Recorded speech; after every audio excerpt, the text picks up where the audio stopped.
Hello, and welcome to Austin Miller's Post-Chorus Podcast, Ep.2, with Mayor Stubbs. Hello, my name's Matt, and I write songs and play songs under the name Mayor Stubbs. Nice one. So this first segment is why, what, when, and where. So it's going into why you write songs, when you write them, what you write about, where you write. So if you could tell us a little bit about that. Sure. I'll start with the easy one, really. I'll start with like the where, because it's kind of It's just like- get that out I of the way. Before we get existential, we'll put ourselves somewhere physical. Like, Where do you, but are you really like there? As you really? on the planes of existence. No, where's kind of like it just kind of it's quite easy to wear because you get, for me, you write songs in the notepad app on your phone, like you start laying things down there, and whenever you've kind of it comes to you and you've got a minute, you just start layering bits and lines up there and bits and bobs and stick all your lyrics in there. And I kind of come back and troll through those. Like, I'll sit down for wee sessions kind of when I've got time in the house, or when I've kind of got the feel to write some tunes, and just like troll through all that rubbish that's in the notes, and like cull all the cringy stuff and like pick out the gems, and like pair it together with the wee rhythmic ideas and guitar ideas that you've kind of got kicking about. So that's a wee where and when for you. And what have we got? A why and a what? A why and a what? Yeah. A what? Right. What? that's a difficult one. That's the one. Like, what do I write about? You know. No, it's the why actually. Being it's the miserable. Why. Yeah. I kind of think they tie it together for me anyway. Like that. Like the why. Like it's kind of like contextualizing the internal thoughts for me, and like lining up the mess that's in your head, kind of giving reason to the unreasonable. And it's a kind of clarity thing for me when there's a lot kind of going on in my head, to scream it out over a guitar bit, or like translate it into a tune or a riff or music or a feeling more than anything else. Yeah. It makes it easier for me to communicate and I suppose understand. Like, I don't know about you, but you kind of get these moments where you write tunes and you go back to them after a while and you read through the lyrics and you're like, wow, that guy needs a hug, man. Like, Yeah. But I've got a lot. Sometimes when I'm old songs, I'm like, what? Why did I write that? You know, at the time I thought, obviously, you have the opposite. You're like, what? Why are you doing that? Obviously, yeah. You do get a bit. You're like, I kind of think it's. Oh, totally, man. But I kind of like. I used to worry about that a lot. I used to really be conscious about like what goes into a song and what people think looking at it. Like, because it gets dark sometimes, the stuff I write about anyway, because it's all a bit existential and feeling miserable. But like, it's kind of it's cathartic for yourself, and it's completely relatable. Like, whether people think it or not, everybody's miserable. So if you can latch on to even a half line here and there, then aye, that's good. Yeah, I found that as well, especially with you never write if you're having like a great day, you're never going to be like, I'm going to write a song about this. This is you know, it's just kind of I know, right? I mean, not fucking Jack Johnson. I love Jack Johnson for that. How does he do it? Banana pancakes. How do you do it? Like, maybe it's been Scottish. I don't know if it's like a Scottish thing or like a British thing. Like, it's Aye, maybe it is a Scottish thing, because we're very like dour and hard on ourselves, and we're never a kind of nation to boast about how good things are going for you, are we? Yeah, I suppose. Purely because somebody's just gonna slap you down and be like, "Shut up." That's kind of what we do with the songs, isn't it? You know, that's why we. I suppose that's why you write them.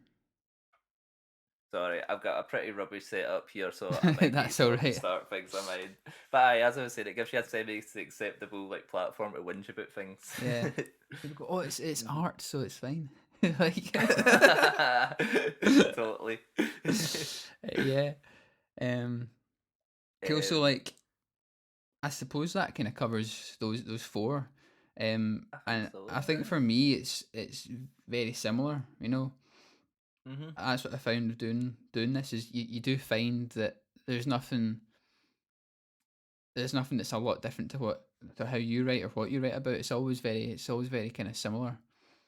Uh, Totally. Like I don't know about you, but I find I always struggle really hard to write and like you know you get these songwriters that can write stories like the Hold Steady or Death Cab or mhm. like these amazing songwriters that write about other people and they can come up with these really imaginative almost like little novels about places and people. I've never been able to do that. Like I can only really connect to things and write what I think is good if it's completely first person and honest Yeah, and yeah, I suppose real. uh, yeah. I suppose it's what you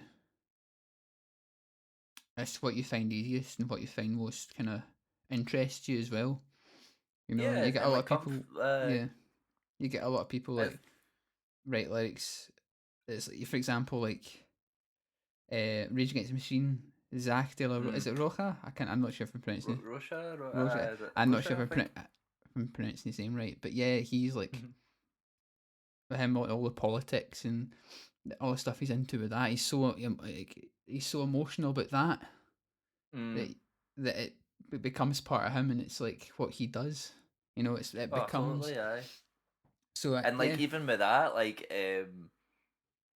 the sheer energy of the delivery gets you completely invested in it. Like even like completely probably unrelatable to us, like early '90s American politics, but at the yeah, same time we're like, yeah, down with Bush in 2020. Like, yeah. You listen to it and you're like, Jesus, this guy really means it. Um, mhm, yeah. So that kind of brings us on to the next part, which is influences. So that can be anything from books, other mhm. music, movies, stories. You know, anything that at all that Mhm. influences you, even out with music, out with songwriting. Yeah.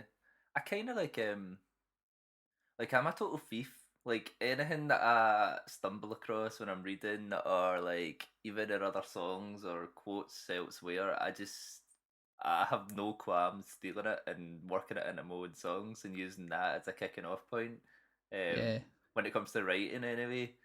Um, and from a guitar point of view, like I've got artists that are huge influences on me that have kind of like shown me kind of keep that fire ignited how you love music. Like Tallest Man on Earth is Mm. like unbelievable to me, and he's a whole approach to music and how much he puts out and how the strength and quality of what he puts out completely influences me.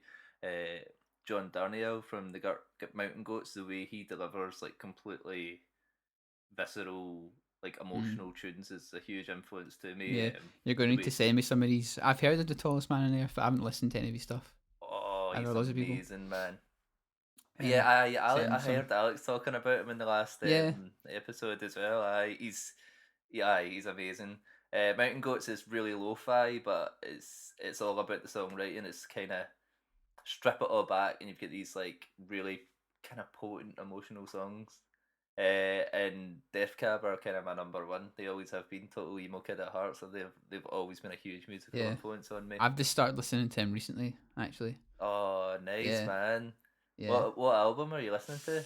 That the Or just bits and first. bobs? I think it's the second one. The first one that came out in like 2003. It's got the crow on it. I can't remember the Transatlanticism, Yeah. man. Yeah, Uh, totally. yeah. Um, Um, that one. And there's another one. What's the other one? It's like Plans. yeah, the first one. I've heard bits of that. Yeah, I think that's the first Yeah, one. it's a bit. Or is it the second or There's third some one? pretty lo-fi ones. There's like the way they kind of broke was transatlanticism. Then there was plans, and then narrow stairs, and then they're into a kind of new era stuff. But yeah, there's the production on their tracks is unbelievable. Like, so it's a kind of I'm gonna go off on a Def Cab tangent. That's fine. Those three albums, Plans, Transatlanticism, and Narrow Stairs, is this like perfect partnership between Ben Gibbard's songwriting and Chris Walla, who was a guitarist and did keys in the band, his production, and they were just Mm. this powerhouse of like the production supported the songs, and the songs just sat on these amazing productions. Yeah, and he's left the band now, Chris Walla, and it's kind of like you can feel it in the later albums. It loses this like the linchpin of Def Cab, I think. That's why people. It's funny when something like that. It's maybe not the, the singer or something Mm-hmm. that's that noticeable, but you do notice it when it's not there. Oh, 100%, yeah. Even if it's like the guitarist, it's not something that you when you first listen to it, you go, that's changed. Mm-hmm. But yeah, It's just that it's it's a missing a wee, it's kind a, of. it's missing something. It's You're not sure yeah, what. If it's totally. something Like this. as small as the production of a song, or something that's Mm-hmm. been consistent, it's just not there. You do notice it. Oh, totally, 100%. It's quite like when you take your own stuff and you try it out with different, like try home recording or try it with a different producer or try different takes, and it's crazy how the same song comes out in different places. I think like at Yeah, the end of the day, it's the same melody, harmony, structure, but sit yourself next to a different producer or engineer, and you've got a completely different song for some reason. yeah, yeah. So it's like other people as well can influence. Other people can influence the songs a lot. Oh yeah, totally. I've noticed that with my stuff because like before, um, I started playing with the guys in the band. I wasn't used to that. I wasn't used to things like Hmm. changing so drastically where it'd be like you have an idea and this is how it's going to sound, and then like next time you play the song, it's like completely different. After you record it, after you've jammed it with Oh, the rest of totally, it. man. Yeah. Um, Because I suppose they bring an energy and a vibe that you kind of you bounce off and you kind of soak up.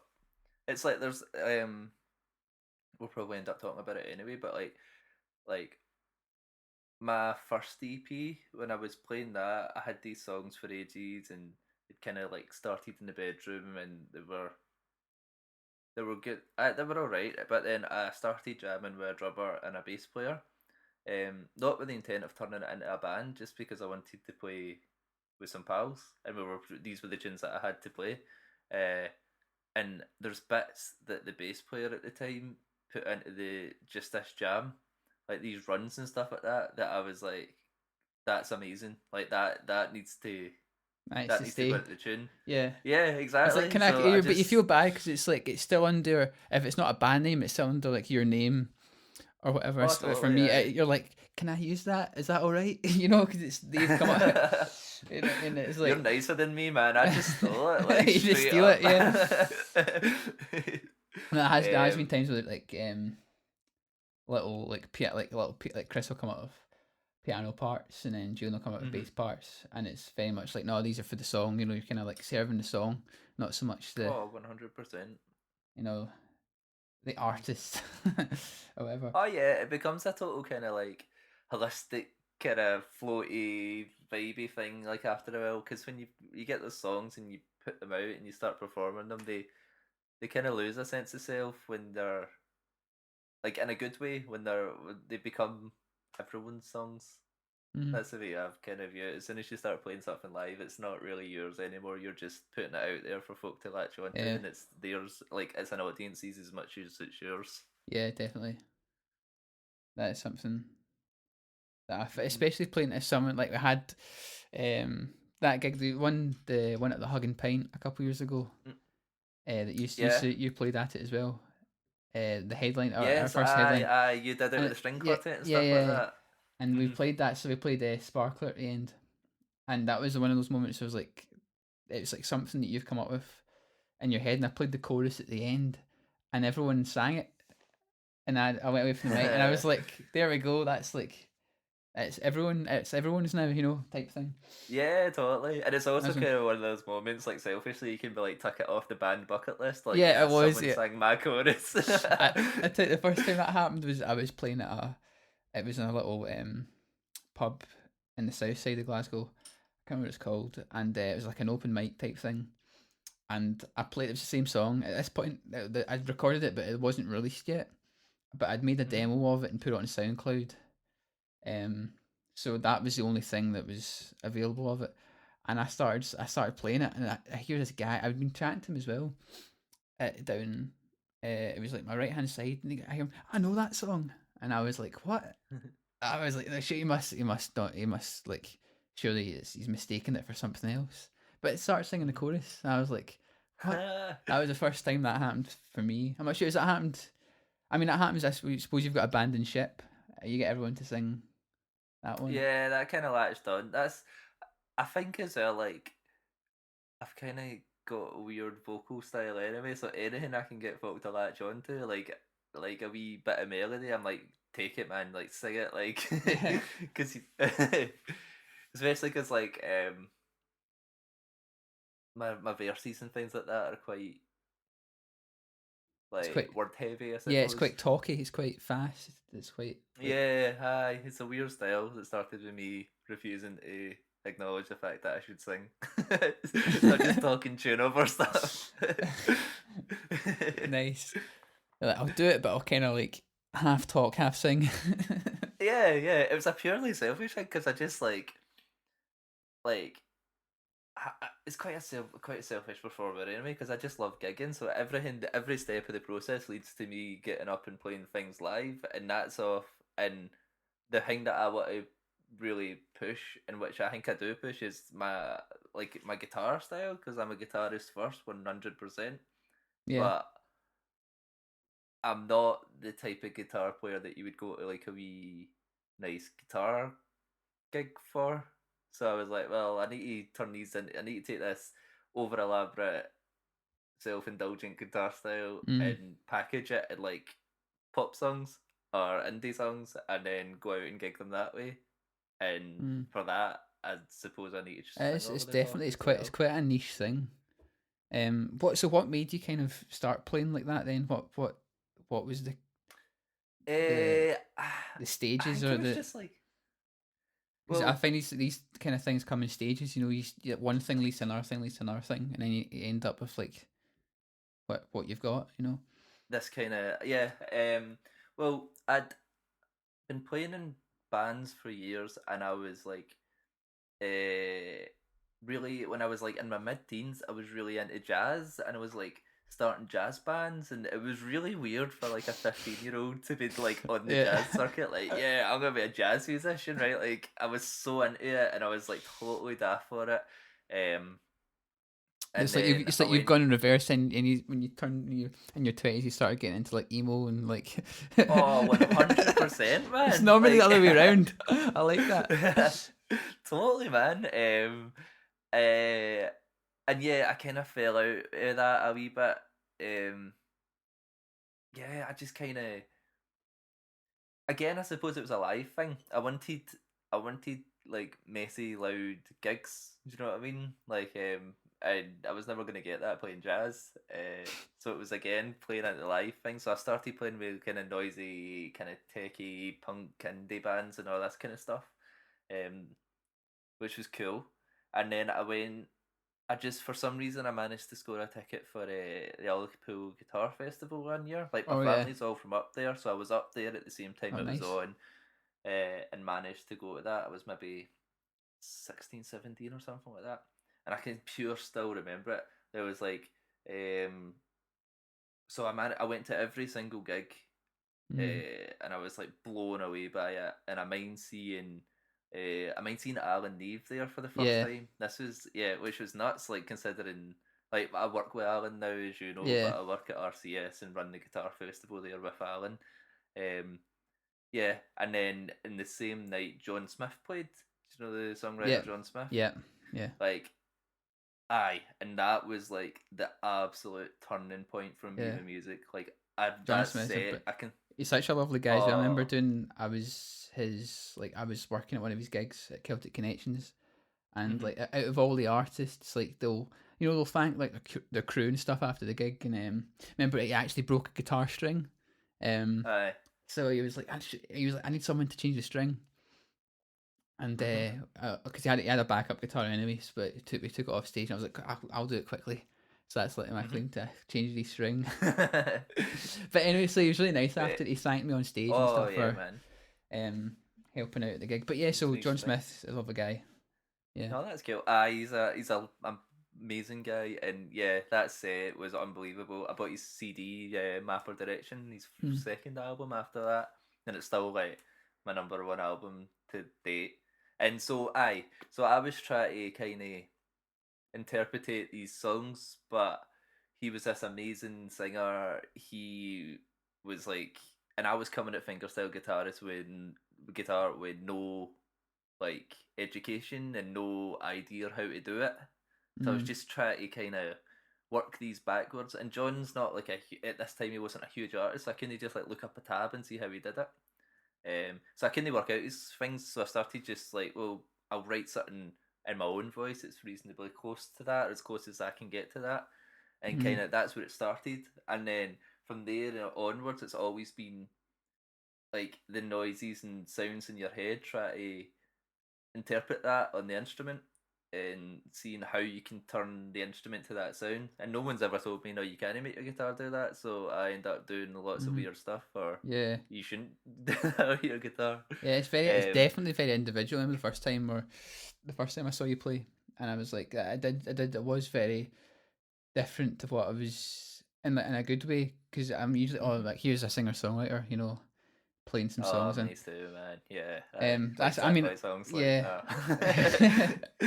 And that's why that's why I don't like playing by myself. That's why I like doing it with a band, because I struggle to sing and play with my right hand. It's fine for classical guitar. When I play classical, I can do all this really yeah, man, complex you're stuff. solid.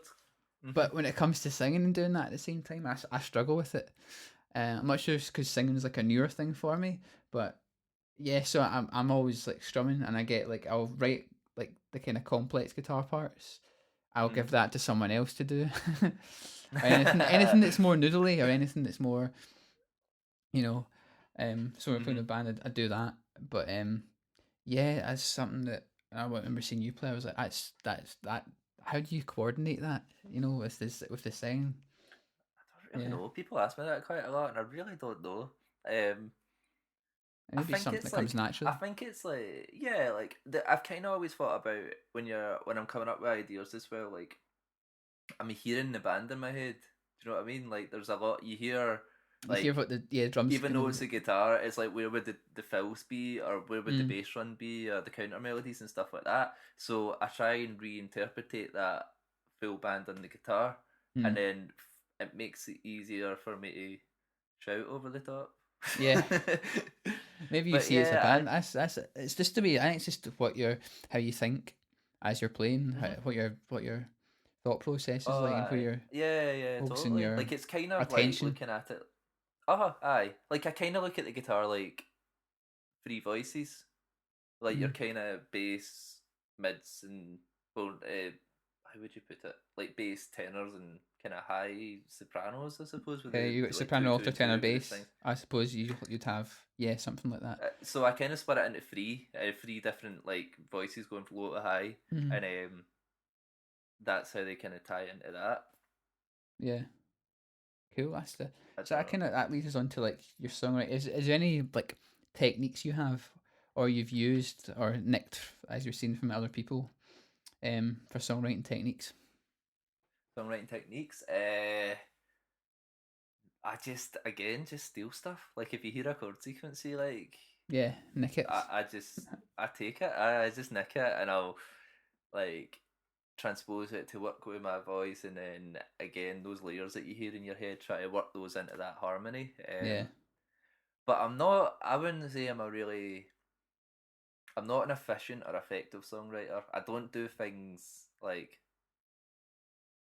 I'm really, but I can't. I never ever just go right. Okay, I'm gonna start a song, work it through to the end, write the lyrics or on the top. Mm. Like they're all just kind of a mishmash of Different ideas things. that kind of all join together some point down the road, and you end up with Yeah.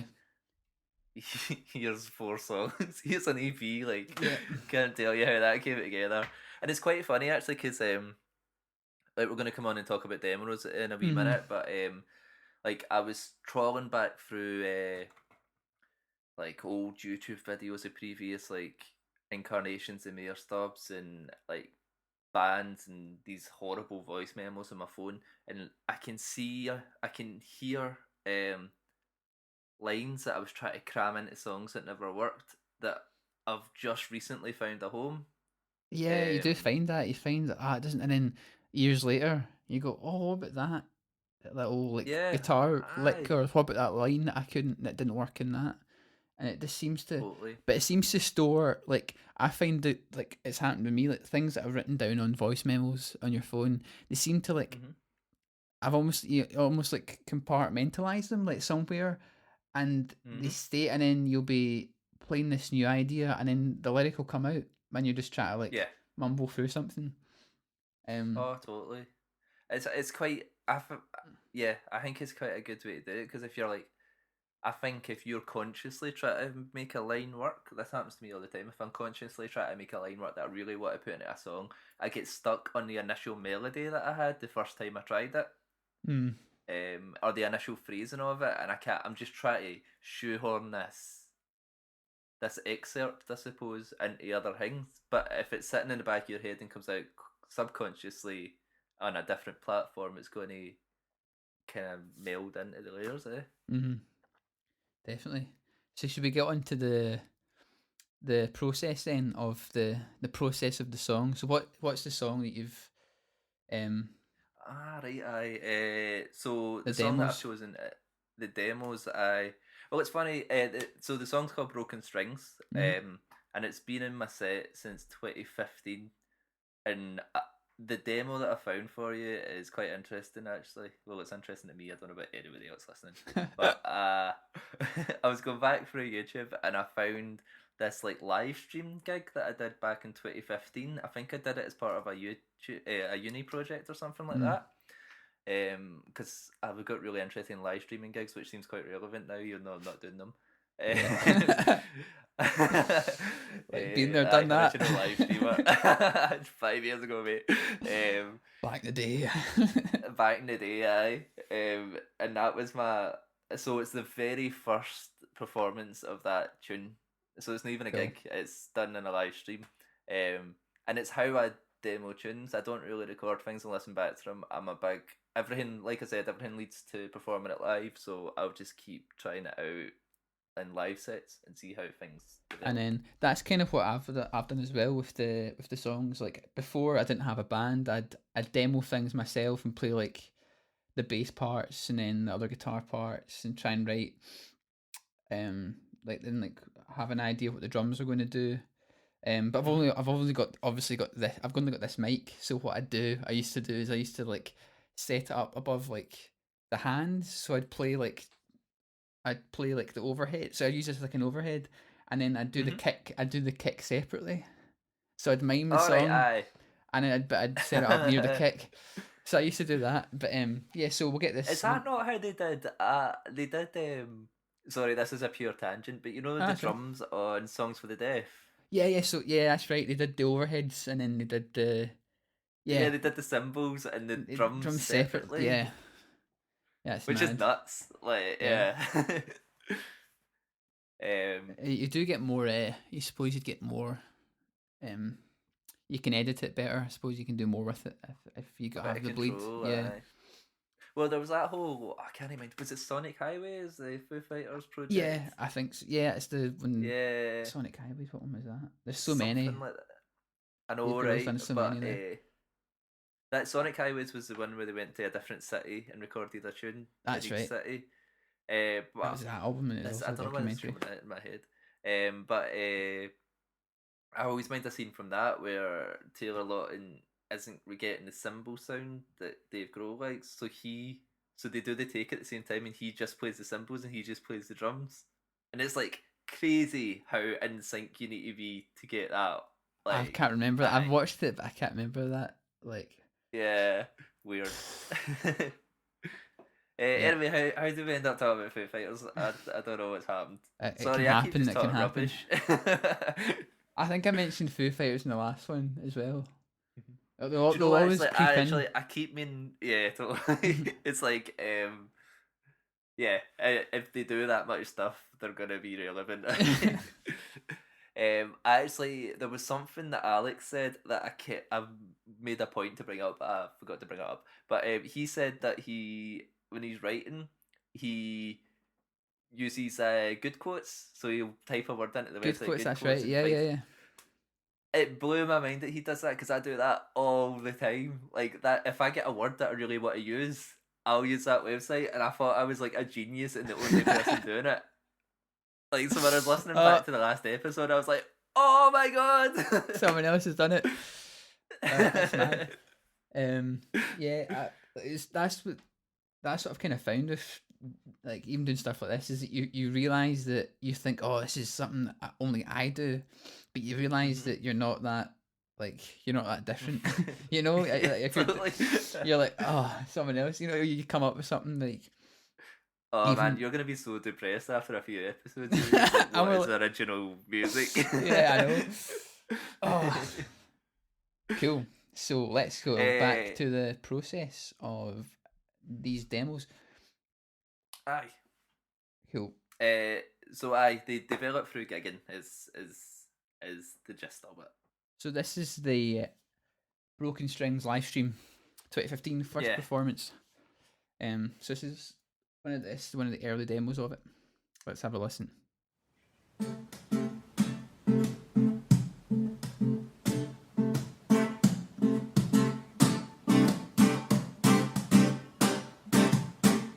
Start right, time I surely sit tight. Back crack, stand tall, shoulder blades like wings. I'll be lucky, I'll be bold, I'll be strong, I'll be cold.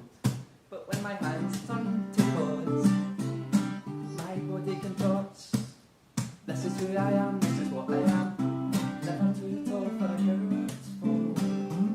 It can all be beginnings and ends. Mostly just modelling through the metal.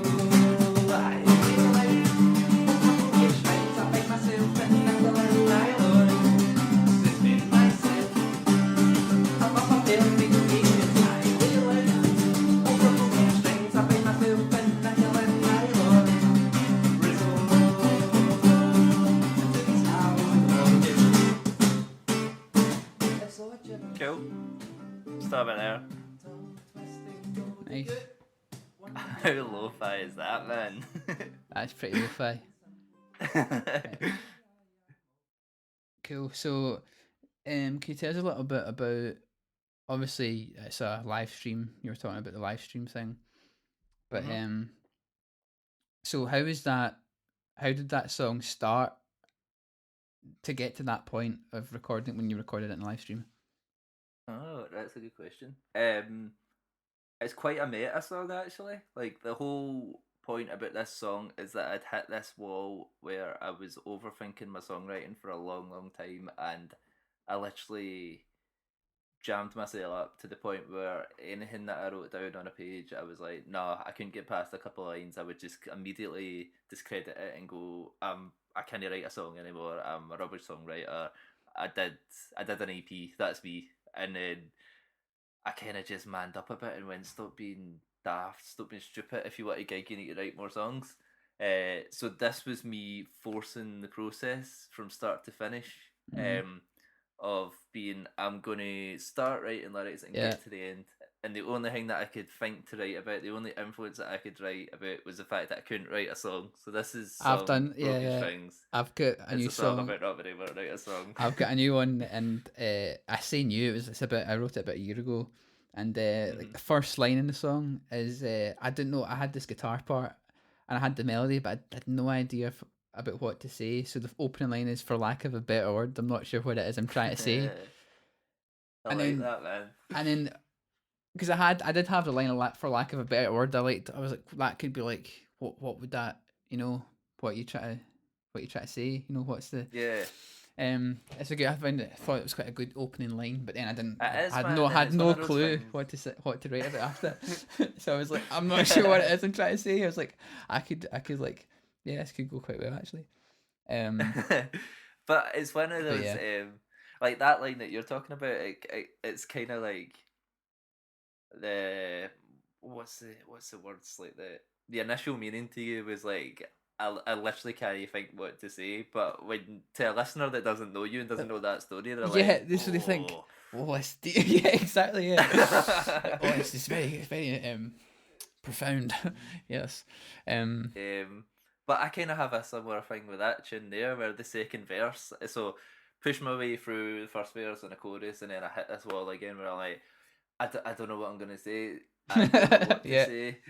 So the second verse starts, and I'm still really proud of this because I love the way it rolls off the tongue. Physically, it's quite a physical verse to sing. It's like it's all gibberish, tongue twisting, gobbledygook. One day I will find the words, and they will be simple. And I'm It's like, very similar. yes, man. Yeah. Plus, I get to say the word gobbledygook in a song, which is.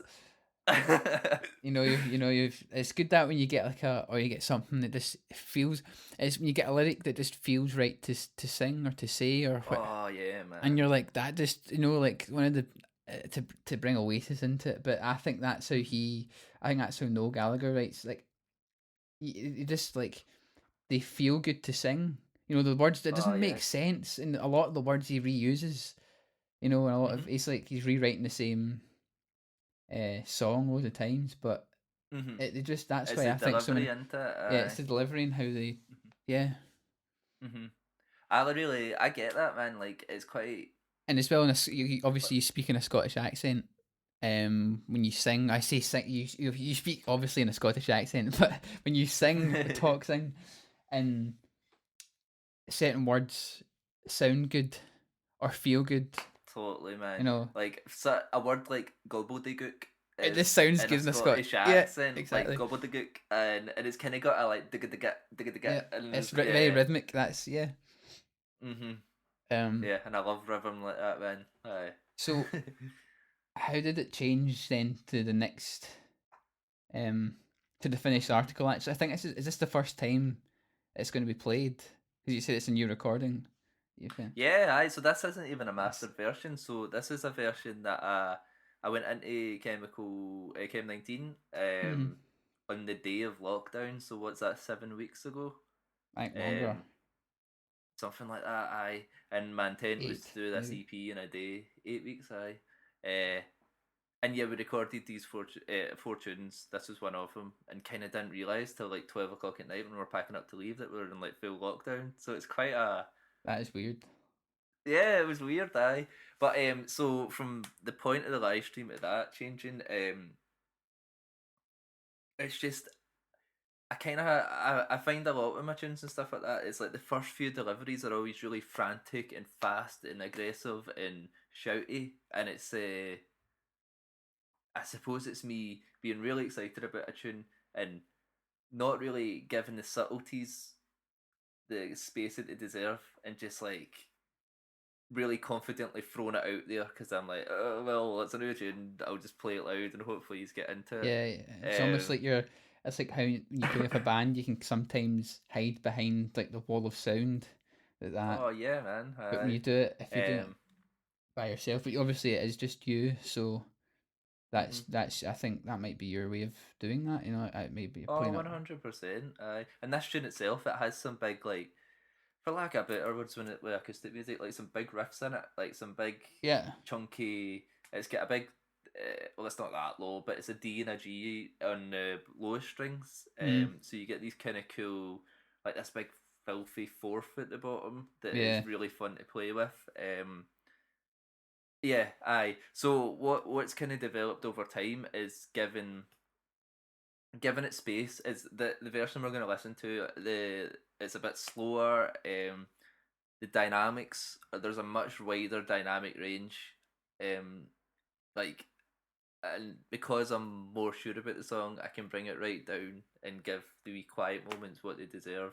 I also completely reharmonized the chorus over time as well, which was a fun thing to do. That's what I noticed. Like there's a different chord in there. Maybe I think in the verses there was like a minor. It went to a minor chord. Yeah, aye. I kind of got bored of. So I just changed the chorus. Yeah, it takes you by surprise as well. Like it's not what you expect. I mean, not what I expected because I'd heard the song. I'd heard you play it before live. So when I heard that, I was like, "What's?" Yeah.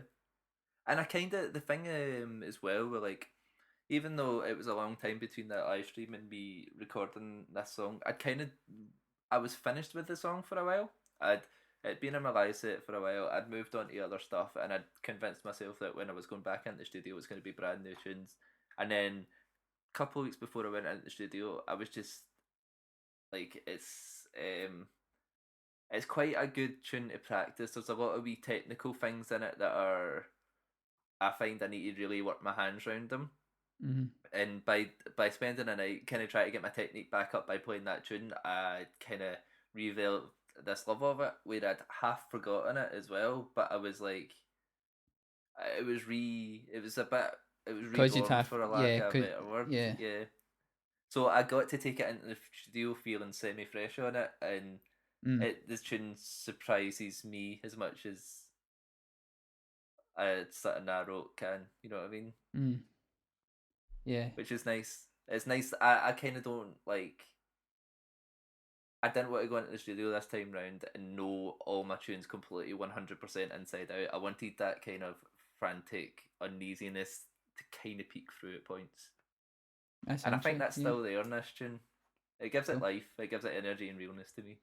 Cool. Let's have a listen. Cool. So this is Broken Strings reference mix.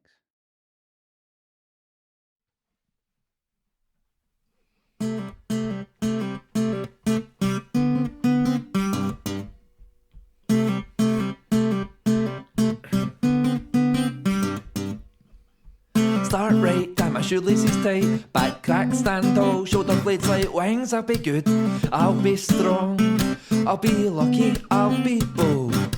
But when my hands turn to pause, my body contort. So this is who I am, this is what I am. Never too tall for a coward's fall. It can't all be beginnings and ends. Mostly just muddling through the meadow. I wail out over broken strings. I bind myself in nickel and nylon, suspend myself above a perfect cadence. I wail out over broken strings. I bind myself in nickel and nylon, resolve into my hallowed organs. It's all gibberish, tongue twisting, caught with the good call. One day I will find the words, and they will be simple. But today I am all fingers and thumbs, fumbling verbally, no syllables to come. The whisper in my lungs as a song unsung, shrinking back to meaner. It can't all be beginnings and ends. Mostly just muddling through the meadow. I wail out over broken strings. I bind myself in nickel and nylon, suspend myself above a perfect cadence. I wail out over broken strings. I bind myself in nickel and nylon, resolve into my hallowed organs, into my hallowed organs, into my hallowed organs.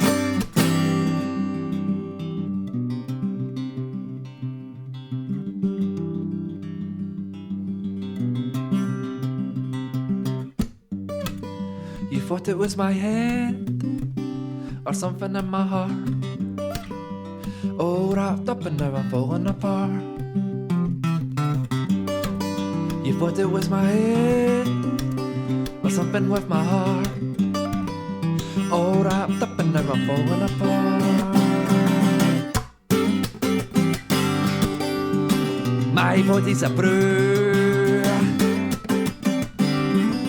it's breaking down, I make it up to you. You carry the cure, shine no shadow, porcelain pure. It can all be beginnings and ends.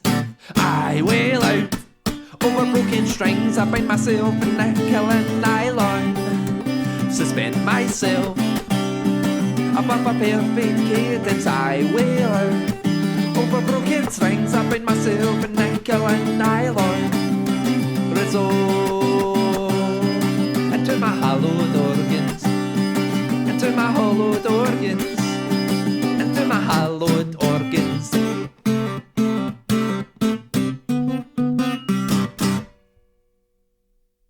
we go. Yeah. It's definitely, you can definitely hear that kind of frantic, franticness in it. It's also kind of just listening back to it properly there. It does. It's really very geeky. It, It's really geeky in the chorus, I think, because the whole thing in the chorus is talking about how the chords resolve into each other. yeah, I like that bit. I was going to say that, and there's the bit about the perfect cadence. Aye, I like the writing in it. I like the kind of the lyrics. You can tell it's you do have, as well as the guitar playing. You've got a very kind of individual lyrical style as well. I've always found. Spitting rhymes. Yeah, spitting rhymes. Definitely. I'm basically a Jay-Z. Just said if Jay-Z The Scottish Jay-Z. You've heard it here first on the Post Chorus podcast. I'll put that in brackets. That's what I'll do. I'll put it in like in the just punt it like that. You'll get other viewers if you say episode 2 Jay-Z. Like, no way. What? Oh, I actually really like that tune. It's funny. I've not, like I said, I've not listened to the mix properly since I couldn't bring myself to listen to the mixes properly after I knew I was gonna have to leave these tunes floating about until for everyone ages. could get back into the studio and stuff like that. But yeah, like see that big bridge at the end, like dun, da, ga, dun, da, ga. There's like this. I'm getting really geeky, but we're talking a songwriting podcast. Like, there's this harmony at the end, like like it's really musical theatre, and I always thought it was a wee bit cheesy, but I kind of love it at the same time. Yeah, I know that one. Yeah. We were this. I was the same with that Our New song. Then like we were we were recording at the same time as Still Life and Better as Enemies, and when we were doing that, when we were like getting ready to go into the studio to record that one, I was getting bored with bits of it because we'd played it for like a year at a time, and it just needed something, and then we ended up adding like loads of like little bits, like, but they were very musical theatre, like by themselves. So Chris was like, "What about if you do this like chromatic line going like da da da da da da da," or like going doo? There was this little chromatic line before like the big drop, and yeah, there was like those like theatrical moments, you know.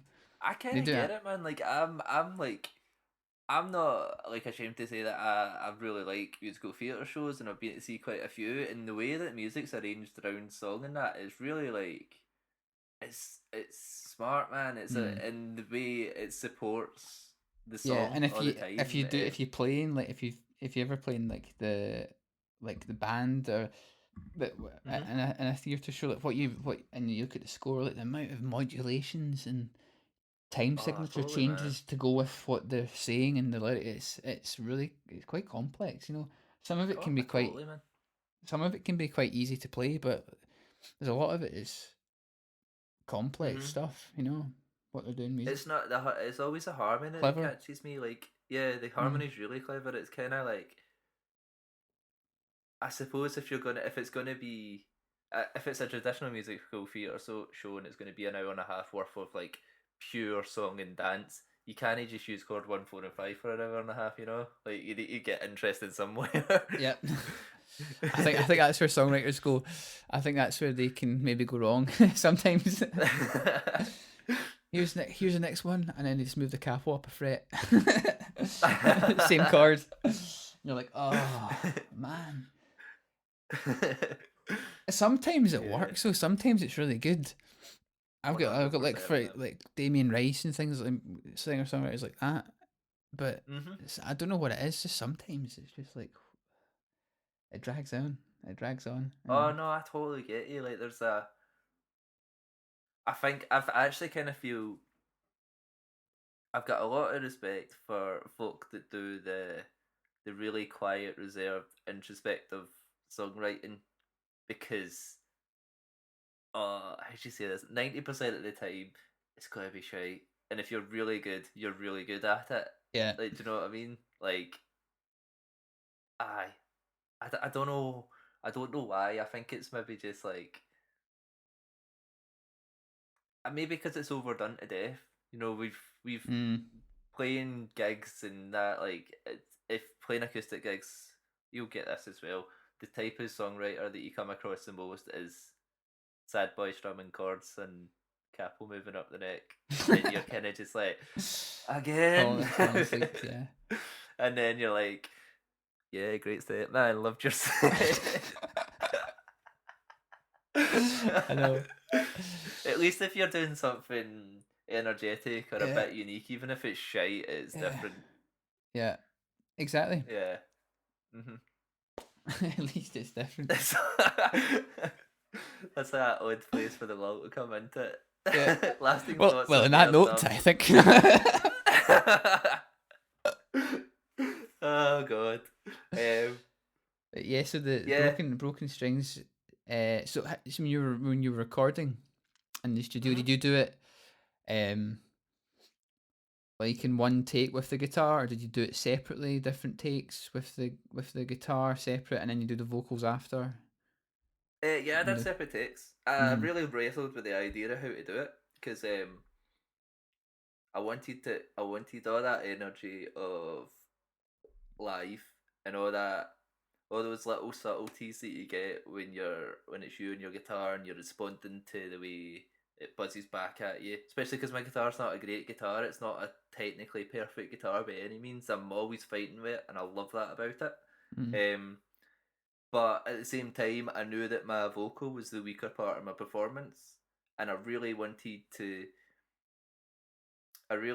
get the best out of it I could. And I knew going into the studio I was going to work with the producer and let him control my voice, let him tell me what to do with it, because I don't know what I'm talking about when it comes to vocals. I can half talk rubbish about guitar and half make a case for guitar, but vocals is just open your mouth, something comes out, someone needs to tell me what to do.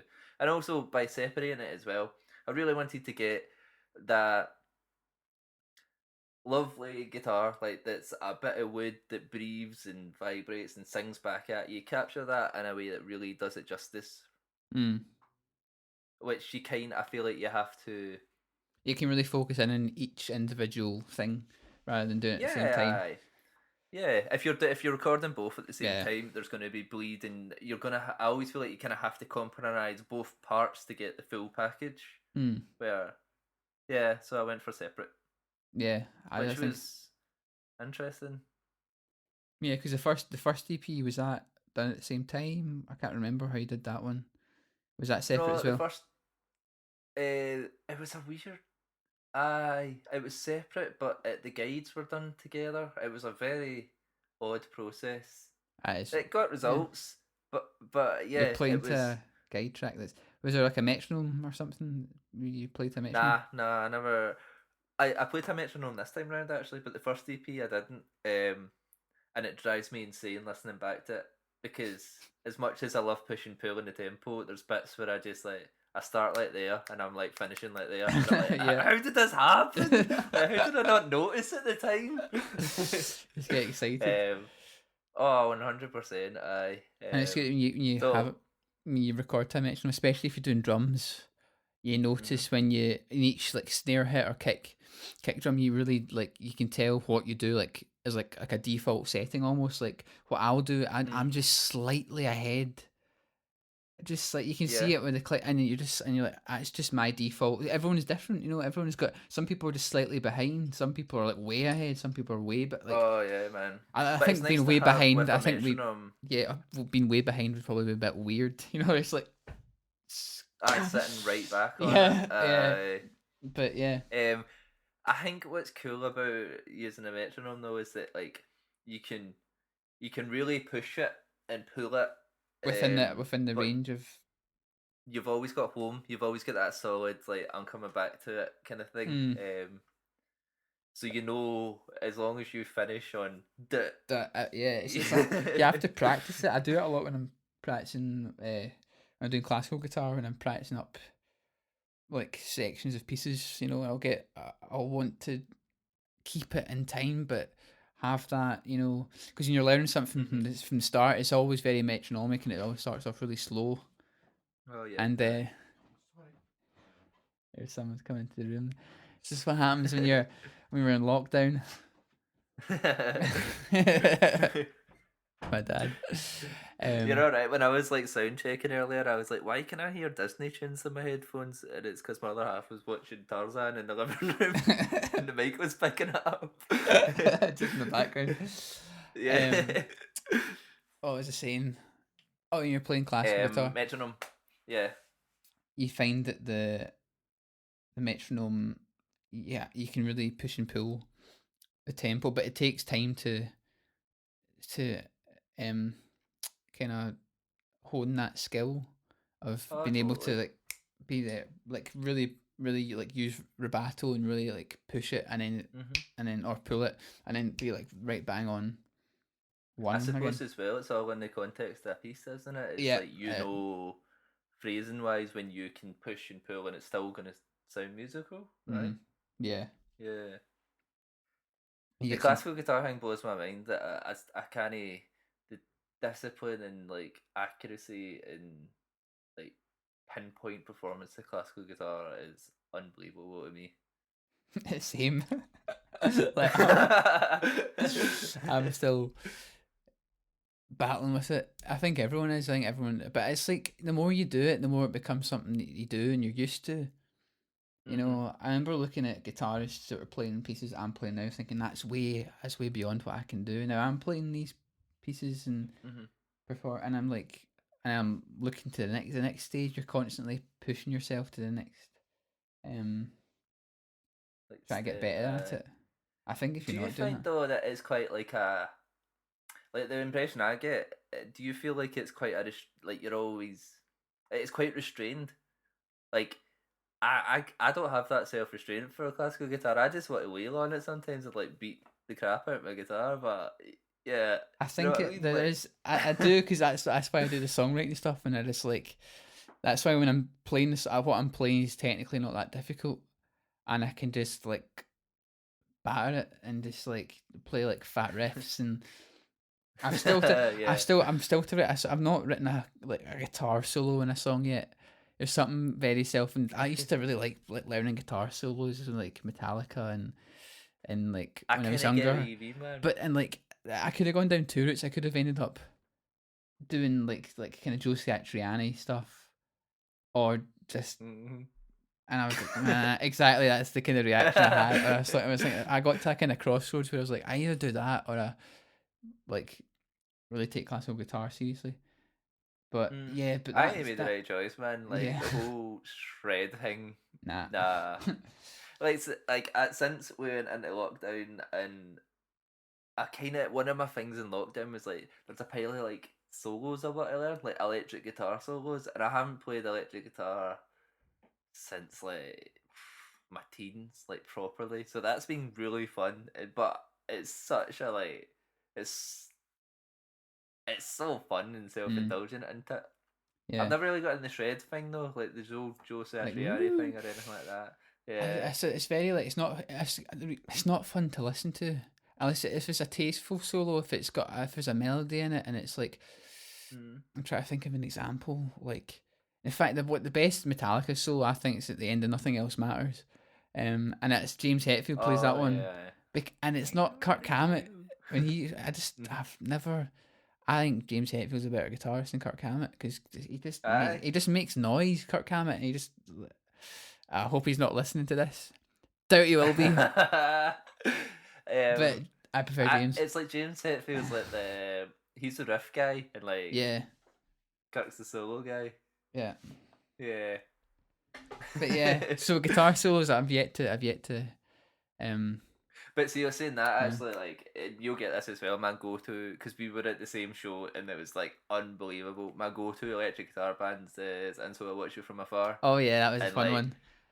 Oh man, that was insane. I was crowd surfing. I was like, I think I ended up almost in the lightning rig at one point. I had to like hold on to it because someone like let me go, and I was like hanging in the lightning rig, like shit. I'm gonna fall.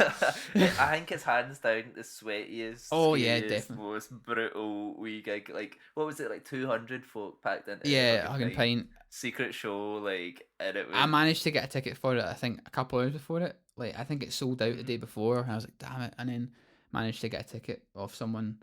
It was nuts, man. Like, Yeah. I just mind coming out of the venue afterwards and everybody spilling out outdoors and everybody just looked absolutely like done in, like dripping with Yeah. sweat, like clothes pulled and everything, man. Yeah. But yeah, what a band, like what a guitar band, man, and they totally rip, but they keep it on the side of like They can do melody it, and but yeah, arrangement. yeah, they do it, and they serve the music and not just look what I can do. You know, if Oh, if the totally, music of the man. song needs it, or it's within the realms of, you know, but I think if it doesn't need it, then it's like, why are you doing it? You Yeah, know, totally. if you can do it, great. You know, it's good for you. You can physically do something. You know, it gives you your technique and whatever. It gives you Mhm. the ability. You know, Yeah, it, I think when you like, there's certain techniques that I've never got down, like things like sweep picking and stuff like that. Like I've never spent the time with them, and they sound really impressive, but I've just never sat with them. But other things, if you strip most of that back, and maybe I'm wrong here, but it's the stuff that you learn anyway. It's your modes and your scales. It's just the way they're put together yeah, and that's played. all it is. They're just playing arpeggios and scales. That's it, Aye. and modes, and yeah, that's pretty much it. There's nothing, Mhm. and it's like, check this. If I put my finger on this fret and then put it behind my head and then use the whammy bar and take it off and hit the, I don't know, like all this stuff. And, oh, it's so cool. No, totally, man. Yeah. I'll put a Like chaos pad massive, and like no. four stepped whammy drops and stuff like that. Yeah, like like, dive woo. bombs. It works in some music though. In some like you think of like Pantera and stuff like that. It works there. You know. Oh, totally. And then like you get folk that take that and like rip with it in different, like tech metal, man. Tech metal's brilliant, and it's taking that kind of shredding thing but putting it in with amazing rhythmic stuff Yeah. and weird tight signatures Yeah. like that, which I love. It's like that's the context it works in, not in a. Yeah, and again, it's taken. I suppose it's maybe because just like strictly shred stuff. It's very guitar centered, isn't it? It's all centered around it. But yeah, putting it in a different band context, it's cool. Yeah. Nice. I think we'll wrap it up there. That was great. It's a good chat. I think it's a good place. We started with songwriting and got to shred guitar. Yeah, it's gonna you get two guitarists. Like, it's gonna end up happening. It's inevitable. Well, thanks, man. Thanks very much for having me. This has been great fun. Yeah, it's been great. Cool. Take care, and I'll see you around when after lockdown. Yeah, happy lockdown, man. Catch you later.